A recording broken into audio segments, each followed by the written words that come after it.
Bijouterie Pantsu, manolotra anao ny Logité. Anti-tache tsara be no ampiasaiko, manazava ny endriko sady manala tasy. Tsara be manolotra ho anao ny Logité. Irana avokoa ny ankohonana miaraka amin'ny Sparkle, jery Logité. Sparkle vaovao, miramira ndava ny ankohonana. Yokany fahombiazana miaraka amin'ny Castel. Castel manolotra ho anao ny Logité. Efa azonao tsy fahina amin'ny endriny 10 centilitatra. Slippers, couche, slippers, manolotra anao Logité. Immédiat, l'école des métiers de l'audiovisuel et de la technologie nouvelle à Madagascar Vous présente Telma, safidiko numéro 1 malagasy manolotra ho anao.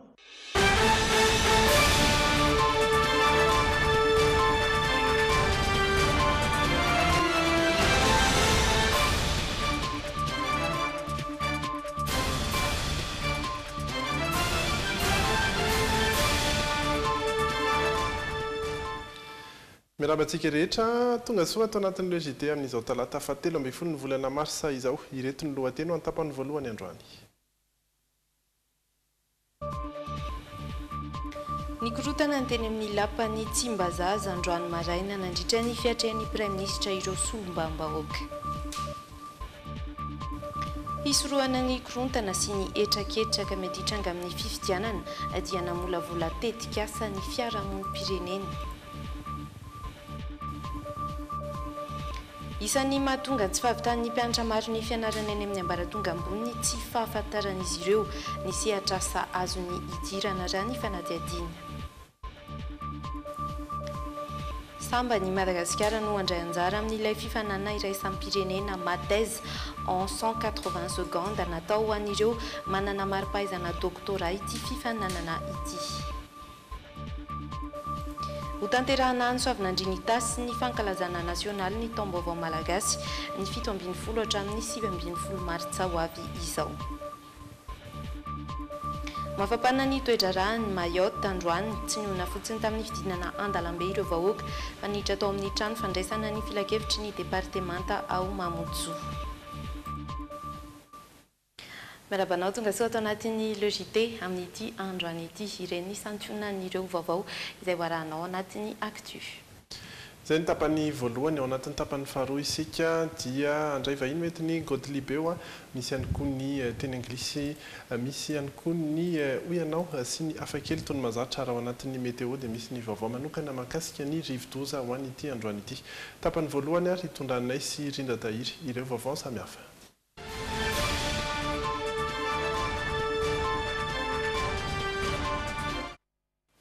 Izay andehanantsika avy hatrany eny amin'ny anteny miram-pirenena Tsimbazaza. Nikorontana tokoa ny teny amin'ny lapan'ny Tsimbazaza androany maraina nanapirofo ny tsy fanajana ny safidin'ny maro anisan'ny zavantranga raha toa ka tsy nanaiky ny vokatry ny tsangatanana natao ireo solombavam-bahoaka mpanohitra. Teny antoerana ihany koa Jery Edouard sy Dolpha Rakotiniaina mitatitra ny vaovao manoloana izany.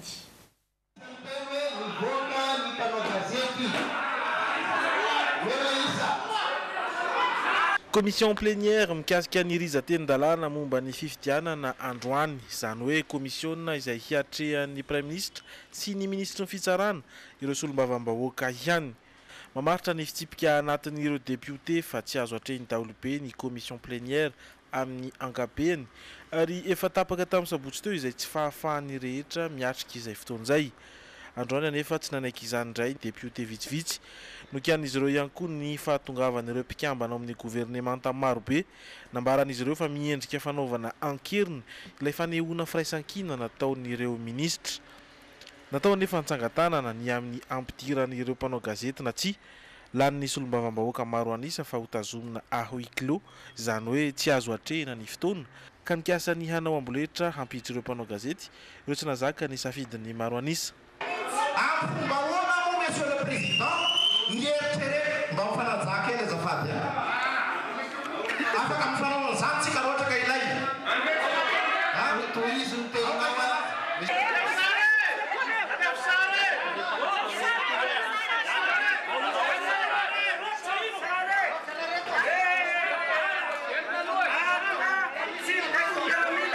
Comment ça va le technicien?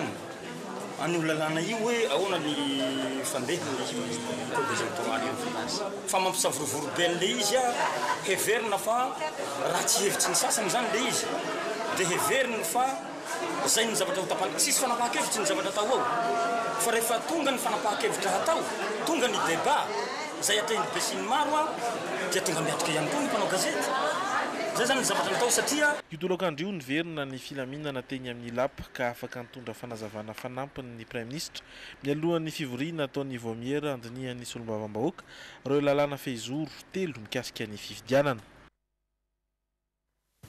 raha tao anatin'izay korotan'izay ary ny maraina ka tsy nahafahana navita ininona ny tolakandro kosa dia nisan'ny nojerena manokana ny volavolan-dalàna fehizoro mikasika ny fifidianana amin'ny ankapobeny sy ny fitsapakevim-bahoaka teo ihany koa ny mikasika ny fifidianana filohampirenena sy ny fifidianana solombavambahoaka tapaka fa azo natrehin'ny mpanao gazety izany hoe ny daolobe ihany io fampahafantarana nataon'ny prime ministra io ireo andin-dalàna izay nisy fiovana sy ny avaka no nitondrana fanazavana tahaka ny antony tsy hahafana mampifangaromarika na vokatra amin'ny fampielezan-kevitra ny tsy maintsy anloran'ireo olom-boafidy ireo kandida irotsaka filoham-pirenena na kandida solombavambahoaka ny alarobia izao amin'ny 10 maraina no anohizana ny fotoana.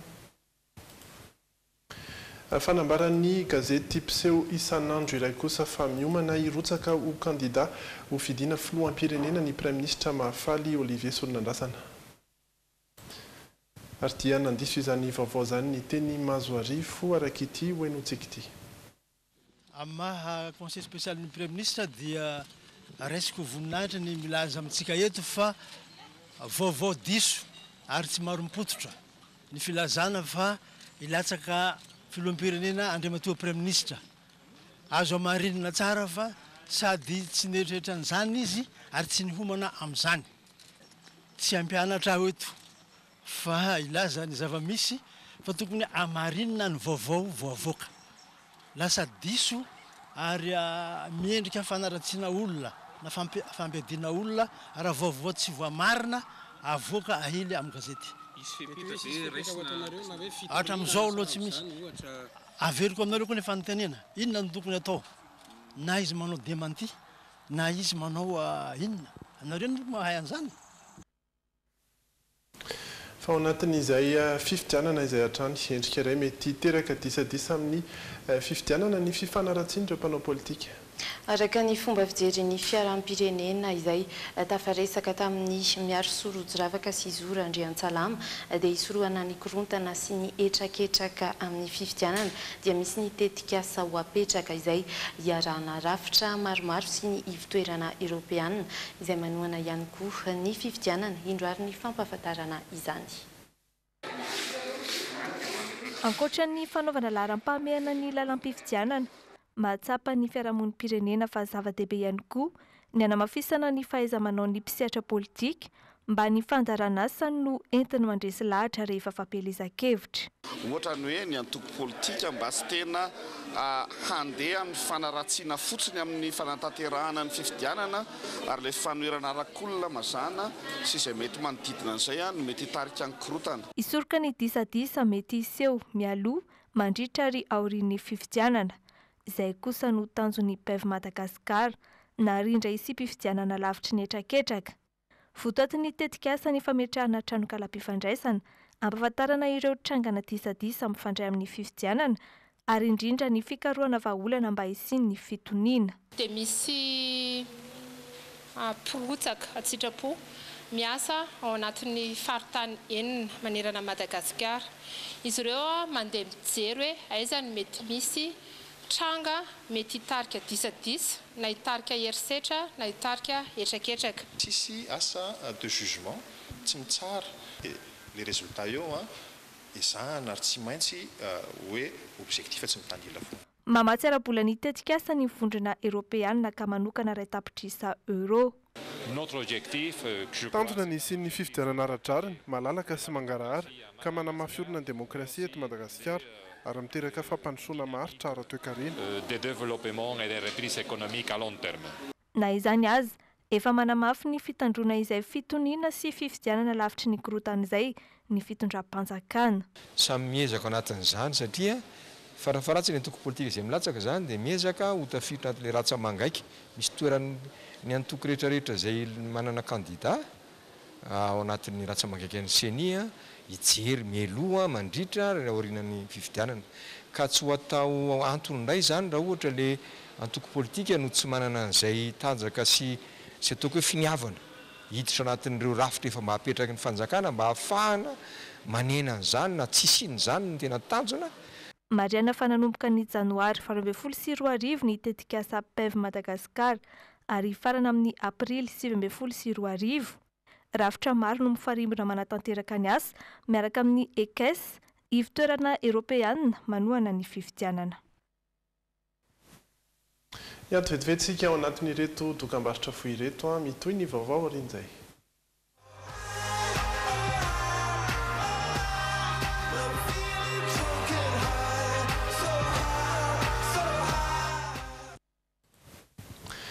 Mitoetra ny logité tapany voalohany hitondrana amintsika ireo vaovao maro samihafa nisy ny fampiatsona teny amin'ny Tobira Tsimandrava azon'ny Patrick Raharmanana androany maraina. Lehilahy iray izay isan'ny mpandefa vaovao tsy tapaka amin'ny internet mikasika ireo zava-mitranga eto amin'ny firenena i Patrick Raharmanana naritrady ny fito ny fanadihadiana izay natao taminy tsikaritra fa nizotra tampanajana trano ny fifampiresahana fitoriana telo anefa nampanantsona azy isan'izany ny fandefasana vaovao tsy mari-potitra eo ihany koa ny famoahana ilay vaovao tsy voamarina tsara mikasika ny raharaha Hosiny Arfa mbola andrasana araka izany ny toy n'ity raharaha ity. Fa nandefa fanambarana indrindra ny gouvernemanta io arivo io milaza fa ny gouvernemanta manontolo dia manohana tanteraka ny ministry ny fitsarana amin'ny raharaha Hosiny Arfa. Sokajona ho fanalambaraka nazo an'i Rasolo Elise Alexandrine izany manoloana izay tranga izay ary dia nanambara ny gouvernemanta fa manameloka ireo rehetra manao iny raharaha iny ho fitaovana fanakorontanana izy ireo akoatra izay namafisina ihany koa fa manaja tanteraka ny fahaleovan-tena ny fitsarana ny fitondram-panjakana tsy ivina fa olantsoka rikaroy ny fitsarana i Hosiny Arfa nanomboka tamin'ny faran'ny volana febroary kosa no nisy ny fitambaran-kery ny fitondram-panjakana frantsay sy malagasy. Tsara ho fantatra ihany koa anatin'izay fa nofoana ny filan-kevim-panjakana eny amin'ny fitsarana tampony ny didim-panjakana nanala ny mpampanolalana ambony teo amin'ny toerany. Fa ivadika eo amin'ny lafim-baovao hafa indray sika eo amin'ny sehatry ny fampianarana ambony sy ny asa. Isan'ny mahatonga ny tsy fahavitan'ny mpianatra maro ny fianarana eny amin'ny ambaratonga ambony ny tsy fahafantaran'izy ireo sehatra asa azony idirana ilaina araka izany mampafantatra izany mba entina anampiana ireo mpianatra ireo amin'ireo safidy ny fanadihadiana izay iarahana amin'ny miarinirina ranaja sy misy razafinjatovo. Ampahany betsaka amin'ireo mpianatra manana mari-pahaizana baccalauréat no sahirana eo amin'ny fisafidianana ny lalam-piofanana rehefa hiditra eny amin'ny ambaratonga ambony. Matetika no miteraka fahaverezan-taona sy fahatarana amin'ny fidirana eny amin'ny sehatry ny asa izany ary mitarika fijanonana amin'ny fianarana mihitsy ho an'ny mpianatra sasany. Isan'ny mahatonga io fahasahiranana io ny tsy fahafantarana marina ny sehatry ny asa izay miandry azy ireo ao aorian'ny fianarana. Zay ka maro ambeotra aki zany rehefa hoe diso safidy dia voatery manao abandon ka rehefa manao abandon dia voatery mamerina indray hoe inona ndraiky moa zany nataoko rehefa aveo dia eo amperitriretana ianao dia fa ny blanche indray rehefa aveo tonga amin'ny fotoana nahita indray ianao dia tsy maintsy hamerina fa fantatra fa zao tsika licence ary zao farany ataontsika hoe diplôme ambany indrindra eny amin'ny université zany hoe lany 5 taona 1 taona le akizy rehefa aveo hiditra amin'ny sehatry ny arak'asa sady taraiky teo amin'ny ataontsika hoe fanatosana an'izay lalam-piofanana izay no sahirana amin'ilay fitadiavana ny asa satria fatantsika koa fa eo amin'ny sehatry ny asa amin'izao dia misy le inadéquation amin'ny formation sy ny métier zany le amin'ny zava-misy amin'izao zany hoe tena olana anankory zany lasa sidrainy amin'izay fotoana izay. Ialana amin'ireo olana ireo indrindra no hanatanterahana ny hetsika ny asa koram-pitso iarahan'ny ministeran'ny fanabeazam-pirenena sy ny Rotary Club. Hetsika izay mifantoka amin'ny fampahafantarana ireo sehatra samisy sy ireo lalam-piofanana mifandray amin'izany eny amin'ny lycée entina hanampiana ny mpianatra amin'ny safidiny. Amin'ity andian'ny fahatelo ambin'ny folo ity dia lycée miisa 12 no hisitraka izany ka valo eto Antananarivo ary 3 avy any Antsirabe sy Mahajanga ary Toamasina. Ny faharoapolo ka hatramin'ny fahatelo amby roapolo nyity volana marsa ity no anatanterana ity hetsika ny asa korampitso ity eny amin'ireo lycée ireo ka mpianatra 7 mahery no azo tomony amin'izany. Fa anatin'izay indrindra dia araky ny fantatra dia mbola maro ny tanora malagasy manajanona ny fianarany rehefa avy nahazo ny baccalauréat. Raha ny fanadihadiana nataon'ny fikambanana tsy miankina iray izay misehatra eo amin'ny fampianarana dia ny tsy fampian'ireo sekoly ambony miankina amin'ny fanjakana izay tsy andoavam-bola no isan'ny anton'izay nahita vahaolana ampidirana maimaim-poana ireo tanora izay te handrato fianarana ireo araka izany ny fikambanana Université pour tous tanjona amin'izany isitrahany ireo tanora malagasy rehetra ny fampianarana ambony. Mura Miarinjatovo sy Anja Rakotondraina. Eto Antananarivo manokana raha misy 5,4 alina sy 2 hetsy ireo tanora afaka fanadinana baccalauréat, ny 5,7 alina amin'ireo ihany no manohy ny fianarana any amin'ny ambaratonga ambony, izany hoe mbola misy 10 alina mpianatra tsy mbola tafiditra. Antony maro no mahatonga izany, voalohany ny tsy fampian'ireo sekoly ambony miankina amin'ny fanjakana, ary ny faharoa ny fahalafosany sara mpianarana ireo sekoly ambony tsy miankina. No ny fahatsapana izany dia manana tetikasa ny anohana ireo tanora ity fikambanana antsoina hoe Université pour tous ity. Dia zay nampatonga anay hoe aloha misy an'ilay structure ahafahana manampy an'ilay jeunes satria ny ankabeazan'ny membre fondateur no an'izay Université pour tous dia olona boursier daholo tamin'ny fianarana nataony zany nandehanany tany andafy nidirany tamin'ny grandes écoles boursier daholo dia nanana sentiment nareo de fabilité zany membre fondateur hoe andao tsika namena bourse mena chance dia andao koa tsika zany ame chance les jeunes nareo afahandrareo mivoatra amin'ny fiainana. Mitady mpanohana kosa izy ireo hiantoka ny sara mpianarana ilay ankizy izany hoe maimaim-poana ny fianarana. Dia ho an'ireo ankizy izay tena sahirana zany ka tsy mahavita mandoa écolage isam-bolana mandritra ny 3 taona dia afaka mangataka parrainage. Isan'ireo tsara sitrapo ary efa nanaiky hiantoka ankizy sahirana hiando izy izay tsy nanana fahafahana nandalina fianarana firy fony izy mbola tanora ka tiandra hanampy ireo tanora izay voninahitra fianarana. Ny fahitana ilay ankizy manam-pahaizana nefa sahirana io zany voajerena hoe mety hiantoka ankizy 10, 20 arakaraky ny fahitana ilay situation ilay ankizy io zany misy vokatry ny fo zao ny ao anatin'ilay izy na tena marina dia nefa ianao nandalo fotoana sarotra ihany comprendre tsara an'ilay ankizy. Ny lalam-piofanana lalàna informatique, fitantanana ary ny génie civil no ampianarana anatin'izany. Fa anatin'izay tontolo izay hatrany dia samba ny Madagasikara no handray anjara amin'ilay fifaninanana iraisam-pirenena antsoina hoe mathèse en 180 secondes. Nataon'ireo manana ny mari-pahaizana doktora ny fifaninanana ary miompana indrindra amin'ny fampahafantarana asa-pikarohana izay mitondra fampandrosoana indro ary ny anjinindininy izay fifaninanana izay entiny miarosoa Rojiravaka sy Zorandriansalama. En cette période de changement climatique, l'économie d'énergie est de mise. Bonjour. On consomme chaque jour une part importante d'énergie pour chauffer nos bâtiments. Ma thèse propose de réduire ce besoin en énergie. Pour ce faire... Ma thèse en 180 secondes. Fifaninanana iraisam-pirenena miompana amin'ny fanehoana asa-pikarohana mandritra ny 3 minitra. Natokana ho an'ireo manana ny mari-pahaizana doktora, izany hoe navita fianarana nandritra ny 7 taona teny amin'ny anjerimanontolo. Tsy mifidy sia-pikarohana na momba ny lalàna, na ny famokarana, ny siansa sosialy sy ny maro hafa. Tanjona ny ahatonga ny asa-pikarohana mipaka amin'ny filan'ny mponina mba hitondra fampandrosoana. Les communications le serasera amin'ny hafa zany tena hita hoe zava-dehibe ahoana ny fomba hampitana afatra anankiray any amin'ny sarababem-bahoaka na any amin'ny ota ivelany ny fikarohana sy ny fampianarana ambaratonga ambony. Samba ny Madagasikara no handray anjara ka tamin'ireo 17 ny faninana, 20 no voaray hiatrika ny famaranana amin'ny fifaninanam-paritra. Isan'izany ireo kandidat telo voalohany avy amin'ny Université ny Toliara, Toamasina, Mahajanga ary Antsiranana. Ny 5 voalohany ho an'ny Université ny Antananarivo sy Fianarantsoa. Dia ao anatin'ny masivana ihany koa zany ilay hoe na mbola eo am-perinasa izy amin'ilay fanaovana fikarohana na efa navita tao anatin'ny taona lasa iny 2017 zany. C'est doctorat tamin'ny 2016 zany nefa tsy ao anatiny fa de 2017 ihany mbola azo raisina. Ataony 7 martsa eny amin'ny Akademia Nasionaly ny famaranana. Ankoatra ny mpandraharaha, ahitana solotena mandrafitra ny vondron'ny mpitsara ihany koa ny fiarahamonim-pirenena sy ny mpanao gazety. Izay mivoaka mpandresy kosa miatrika ny fifantanam-pirenena any Lausanne, Suisse amin'ny volana septambra.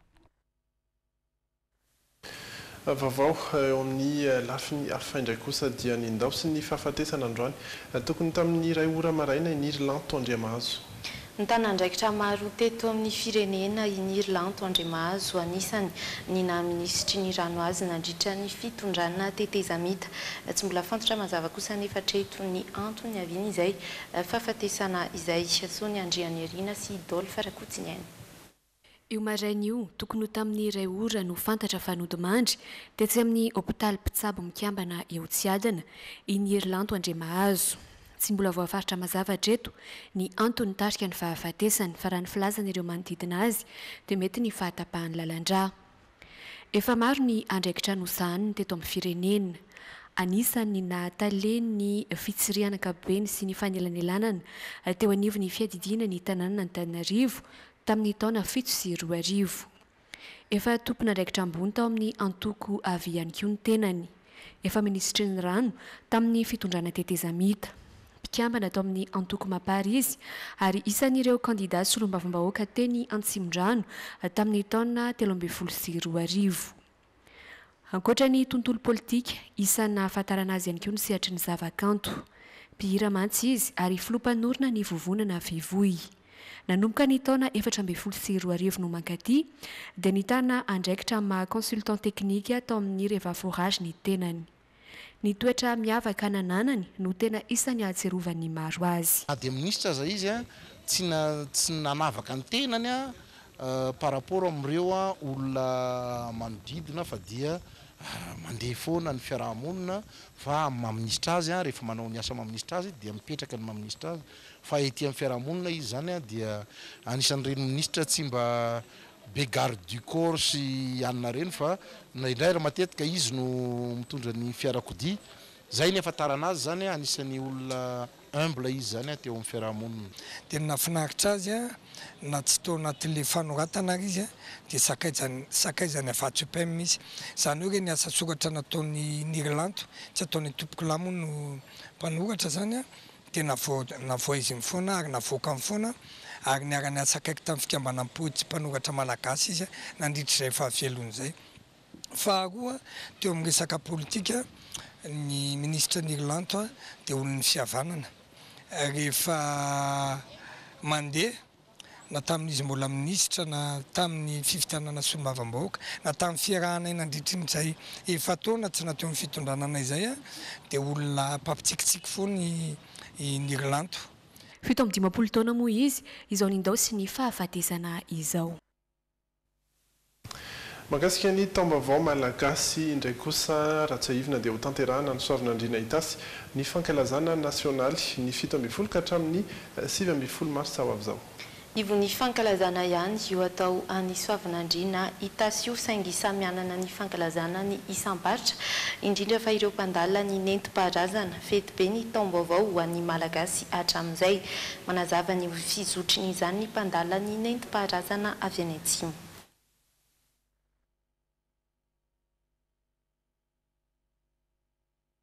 Voalohany indrindra aloha zany maha taona vaovao azy ho lasa ny taona lasa dikany mifamela ny rehetrarehetra raha misy olona manana alahelo amin'ny olona anankiray eo zany ny fotoana mifamelana dia ny fomba araka ny mafety azy misy ny famonoana vody amin'ny famonoana omby, misy ny mamono akoho, dia misy ny fanolorana ny olobe vody hena ohatr'izay zany ny fomba.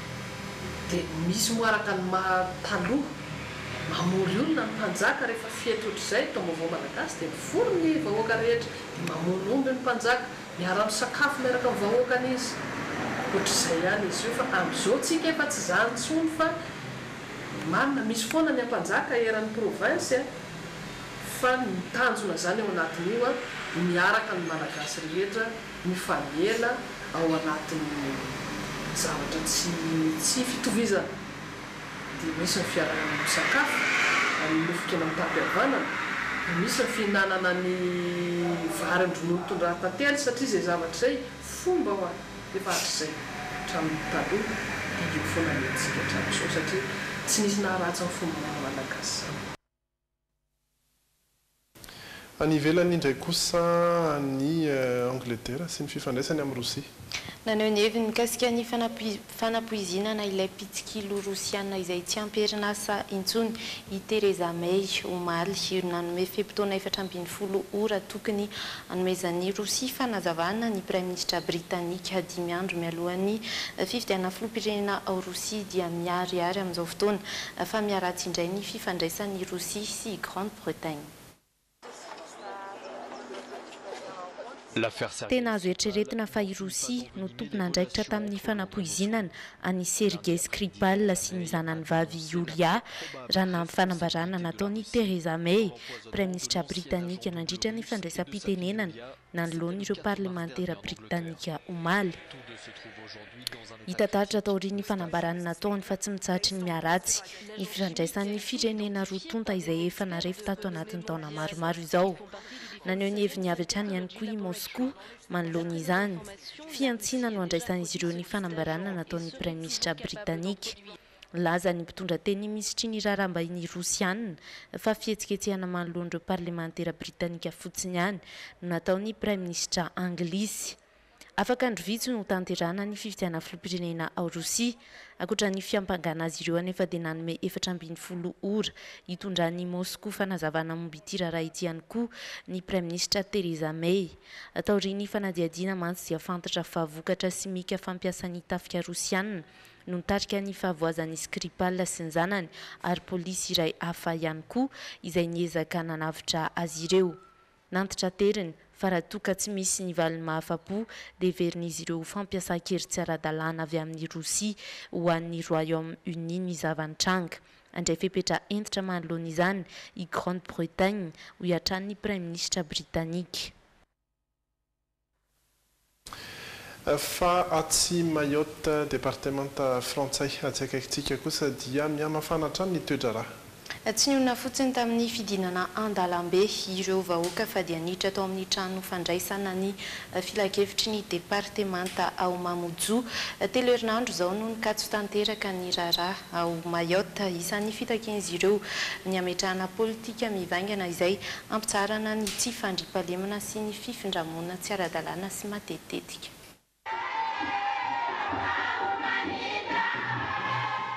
Mitaky fanapahan-kevitra matotra ampianana ny tsy fandriampahalemana sy ny herisetra ao Mayotte ireo mpitokona anarivony izay nivory teo amin'ny Place de la République ao Mamoudzou.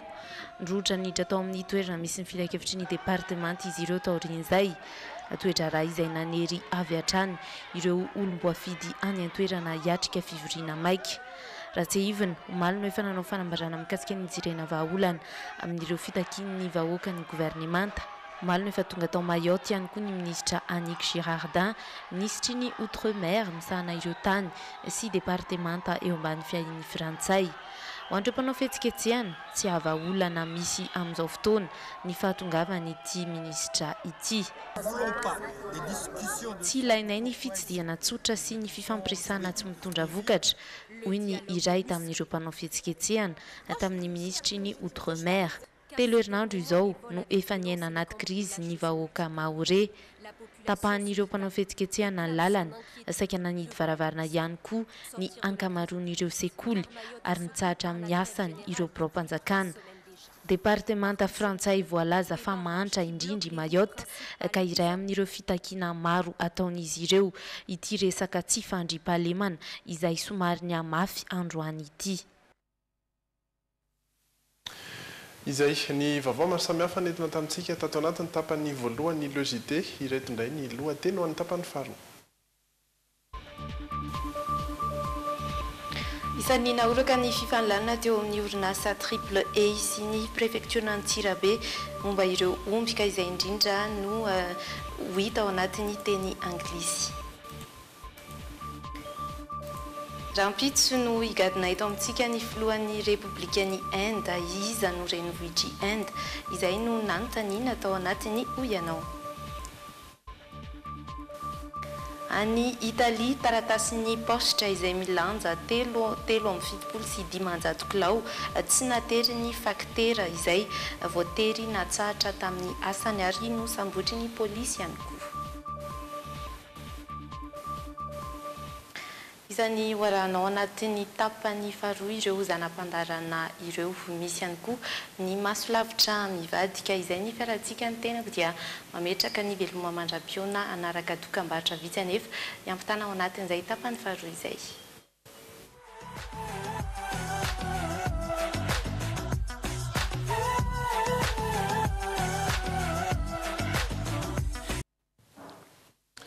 Eny ary dia mito ny logité iresaka zavatra maromaro isika ao anatin'izay ny teny anglisy misy ihany koa ny vaovao amin'ny toetry ny andro anisan'ny vaovao lehibe ihany koa mahakasika ny rivo-doza ary ny hoy ianao sy ny hafakely tony mazatra fa miaraka amin'ny vahiny isika ao anatin'izay rehetra izay i Jim Carrey no miaraka amintsika manao ny ianao? Yes. I say hello guys. My name is Jim Kelly. You know me. If you've seen my film 40 years ago, you know me. Jim Kelly. Masolavitra mivadika ary.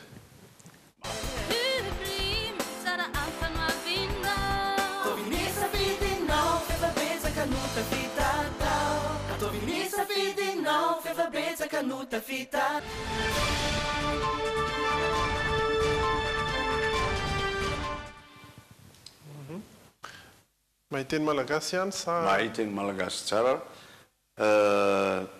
When I'm coming, I like speak English. It is not a bad thing to speak English. And in your program, you have an English teaching with folks in the street. So let's grow our English. My name is Jim Kelly. Do you know me? Let's tell about your news. The call, the problem with deputy and the ministry, the problem of Malagasy elections. So, allô, tu es un homme tel Malagasy parce que Mifangaro, yes, yes.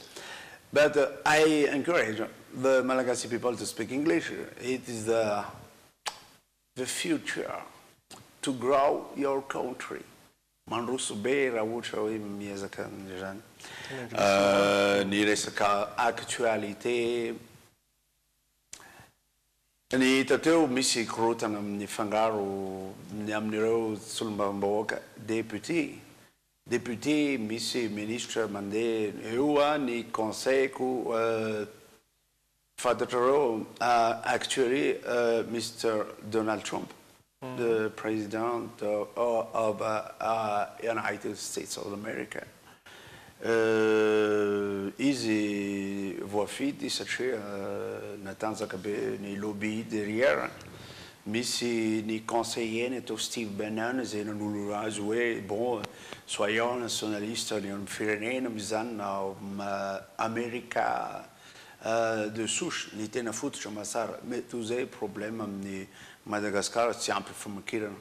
Après I've seen about your New Year, your traditions. Tombavao Malagasy. Tombavao Malagasy.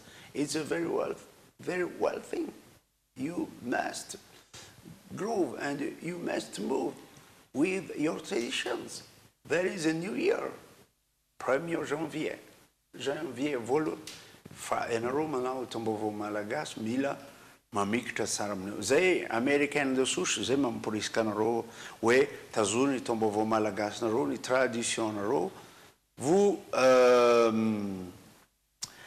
you want to make your Republican elections and tsy ilaina be deabe zany resaka fahendrena malagasy dia ilaina zao no fifidianana ianareo tsy maintsy miresaka an'izany isika satria Donald Trump izy ilany satria nisy lobbyina matanjaka be ny NRA dia ny tompony basy dia ny lobbyina mikasika ny resaka hoe nationalisme zany manavaka nyreo mexicane ireo latino manavaka ny vahiny manahirana ny ohatran'izany mahatonga azy ilany ny resaka exemple ny Steve zay mifandray amin'ny ny extrême droite français zay fantatrao fa c'était un bon conseiller fa zao ny fantatritsika tsara Donald Trump izy rehefa tafakatra tamin'ny fitondrana izy hoe donner des she said with his council go out noroasiny dolo olona resy nanampy anazy io de bon zany dianatra jerentsika dolo ary hoentiny Jim Kelly fitanareo film ko film karaté ny karaté dia resaka défense fa tsy resaka hoe mamono ohatran'izany dia zay ny resako teo misy ny vaovao resanareo teo zany mikasika ny resaka hoe omby misy ihany koa ny président indiana ho avy ohatran'izany tomba tsoa besaka ho anareo malagasy ny momba an'izay bon za moa tsy dia nanomana zavatra besaka loatra fa ny actualité tsika ho avy eo dia micommente isika but I say you try to speak English, guys. It's not difficult to speak English. I make a mistake. I'm not correct with my English because I'm in Black America. Tena nay ny teny English tamin'ny voalohany fa maka volotany. Voilà. Thank you. Resaka an'izay indrindra sika anatin'ny teny Anglisy. Yes, it was Jim Kelly. I love Malagasy. American English. Mianatra teny Anglisy miaraka amin'ny Eli ato anatin'ny Logité. With Eli Lalani Green University.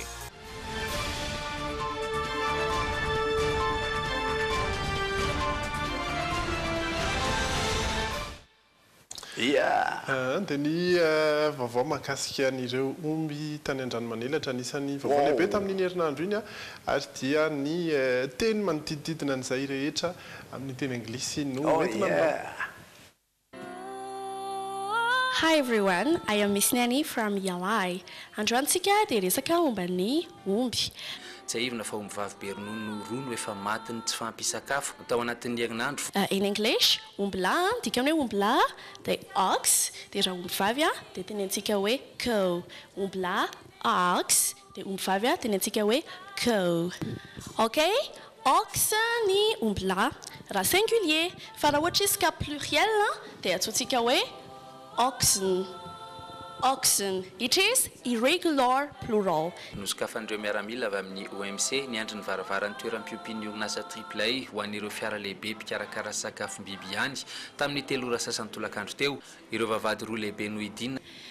Inona avy ny karazana sakafon'ny omby? Voalohantsika ohatra hoe manana hoe provandy. Iny zany amin'ny teny anglisy, it means fed staff. Provandy, fed staff. Manaraka misy koa nataontsika hoe veal. Veal in English means hay. You pronounce it hay. Ny tsikaritra kosa dia efa nanomboka naneo hevitra sy tsy nankasitraka izany fepetra saika nanao fa irano ireo mivavy be ronono. Dia manarak'izay misy ny rano. We pronounce it water. Rano water. Dia manarak'izay ny zavatra azo avy amin'ny omby dia misy ny ronono dia tenontsika hoe milk. You pronounce it milk. Fa tsy hoe milk ho tsika hoe milk. Tsy azo nivezivezen'ny fiara tao anatin'ny herinandro izay. Dia izay dia midika hoe to prevent the circulation of cars. To prevent manakana car tomobile dia vakitsika hoe car. Amin'ny raha pluriel izy dia hoe cars. Dia izay mahatonga le hoe to prevent the circulation of cars.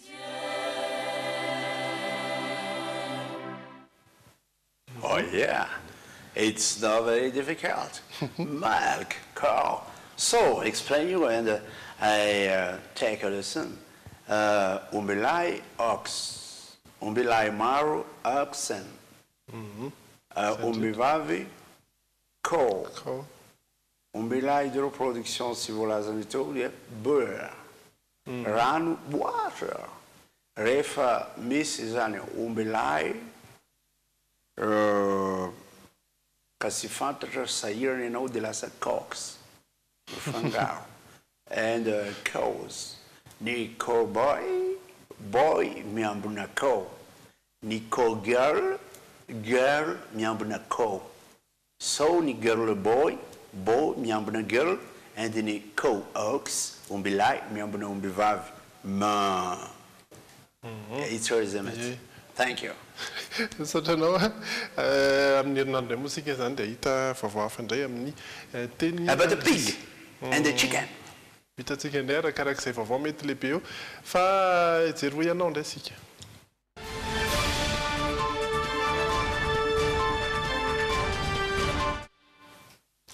Ny hoianao dia mahakasika indrindra ny Inde satria dia andray ny filoham-pirenen'ny Inde mivady isika manomboka rampitso ary dia ny renivohitra i Inde no nantaniana fantatsika ve sa tsy?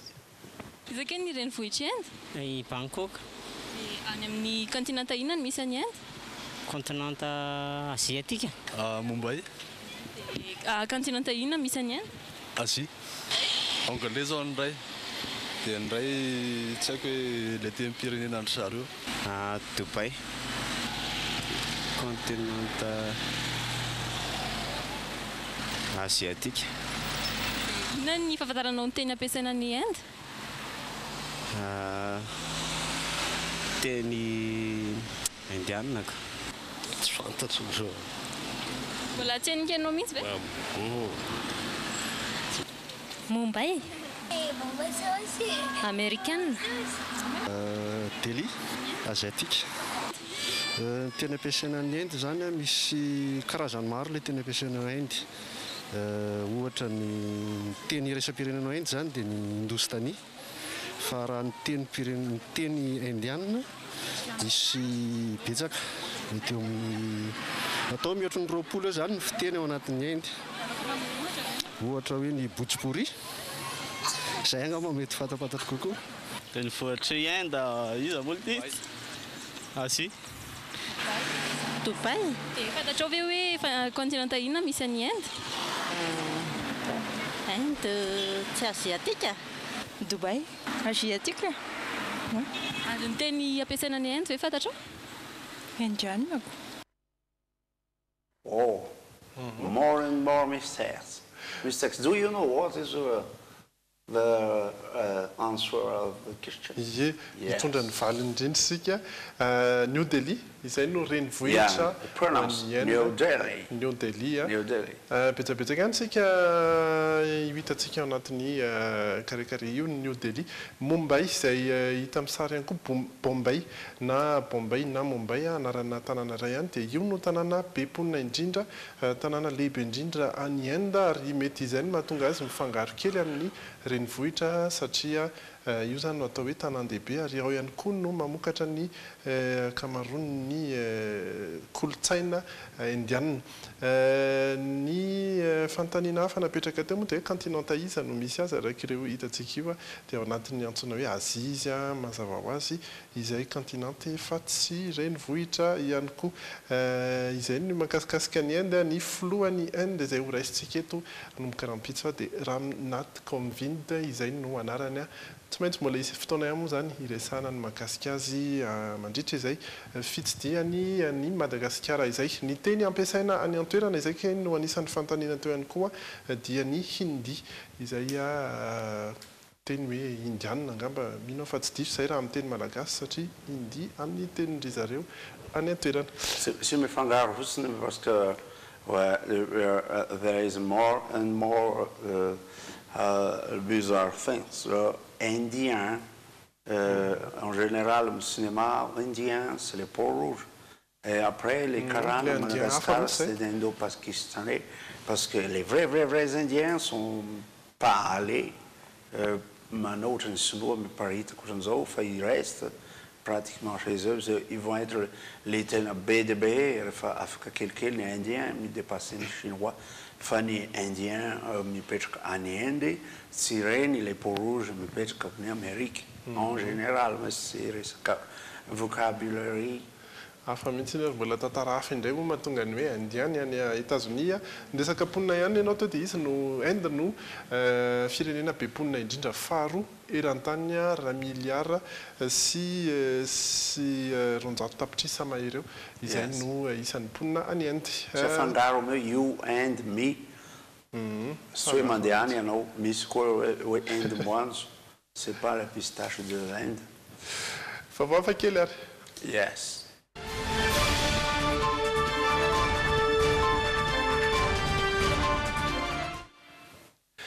Facteur iray any Italie no resantsika anatin'ity hafakely ity no samborin'ny polisy izy ity satria taratasy miisa milanja 3.7 kilao no tsy nateriny ity facteur ity tany amin'ny tompony ary efa ntaonany maro izy no tsy nanao izay tsy nanatitra an'ireo taratasy izay izay tokony ho asany tsy mbola fantatra mazava aloha hatreto hoe inona no tena antony na tonga azy tsy nanatitra an'ireo taratasy ireo andao arahantsika ny sary fanadihadiana.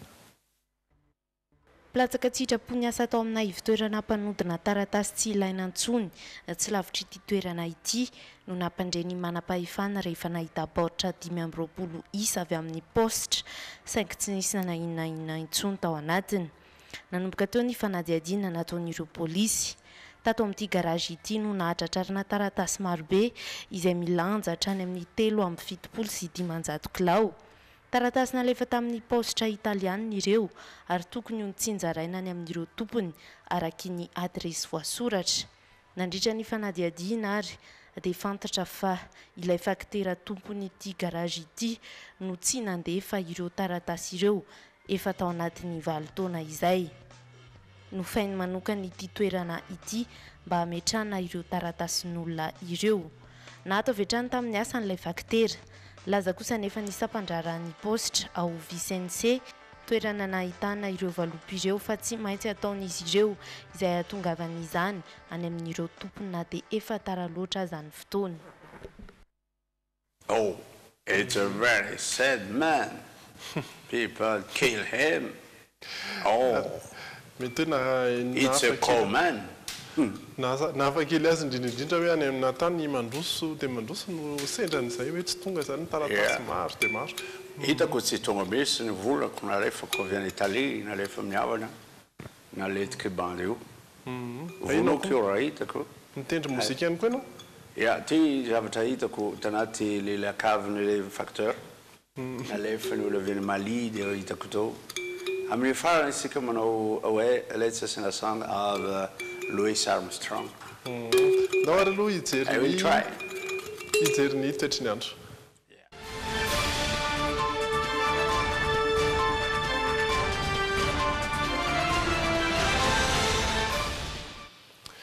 Izay iresantsika avy hatrany angamba alohan'ny hijerenan'ireo toetry ny andro amin'ny faritra samihafa ny filazana avy amin'ny Meteo Madagasikara satria dia efa misy sahady ny filazana mahakasika indrindra ilay meteo rivo-doza Eliakim izay tokony hiforona amin'ny alakamisy izao raha ny vinavina hatreto na izany aza nefa dia efa mandeha sahady ilay antsoina hoe avis d'avertissement ho an'ny faritra sasantsasany eto amin'ny nosy indrindra ny amin'ny faritra avaratra sy atsinanan'ny Madagasikara izay nahazo an'izay avis d'avertissement anatin'ny loko maitso moa zany izy ireo raha ny azo ambaratra loko maitso izay midika fa afaka andro vitsy dia andalo ny rivo-doza amin'io faritra io ary tokony hiomana amin'ny fandraisana izany ny rehetra ao anatin'izay faritra izay nisan'ny tafiditra ao anatin'ny faritra maitso io rehefa avy eo ngamba ho hitantsika ny sary mahakasika an'izay ny amin'ny faritra Sava ny faritry Antsiranana ary ny eto Antananarivo fa ho an'ny Rampitso manokana aloha dia Antsiranana izany anatin'ny rahona satria dia any an-toerana no misy ilay andian-drahona mitondra ny orana ary mety hivadika rivo-doza tontolo andro maloka ny andro ho anareo any Antsiranana any Toamasina ihany koa anatin'ny mahazo orana kely ho an'ny tapany hariva saingy tsy tokony aharitra izany. Ny faritra hafa aloha ho an'ny Rampitso dia masoandro sy rahona no ifandimindimby eo tsy tokony hisy ny orana izany amin'ny faritra rehetra ankoatr'ireo amin'ny hitantsika amin'ny sary izao ihany raha teo. Ny mari-panambony indrindra Toliara hatrany 4.3 degré Celsius anisan'ny ambony indrindra io mahajangany manaraka 4.3 ary Toamasina sy Antsiranana 1.3 degré Celsius Antsirabe 12 degré Celsius araky io hitantsika io ny mangatsika indrindra. Izay ny toetry ny andro. I finish? Inona no So with my music. it was Jim Kelly. I hope the very best thanks to you. For you. I paid my due. I did my best, but I guess my best wasn't good enough. Because here we are, the best way before. So, thank you. God bless your country, Madagascar, and God bless America. And God bless me. Ne soyez pas blessés. God bless you. Thank you. Au revoir. Velom Madagascar. Sotra ny vahiny araka taminay avy dia misaotra antsika rehetra ihany koa raha mipiditso tony mazatra ny fitora sasandray fotoana manaraka. Yes, Spaf Smith Strikes.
Safidiko numéro 1 malagasy, nanotra ho anao teo. Immédiat, l'école des métiers de l'audiovisuel et de la technologie nouvelle à Madagascar vous a présenté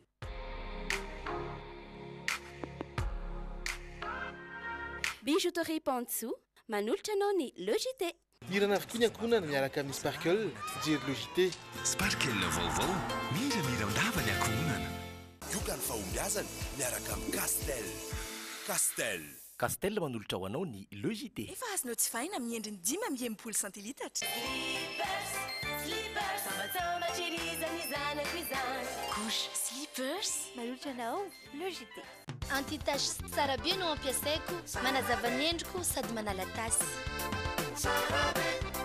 Sara be nanolotra anao teo ny Logité.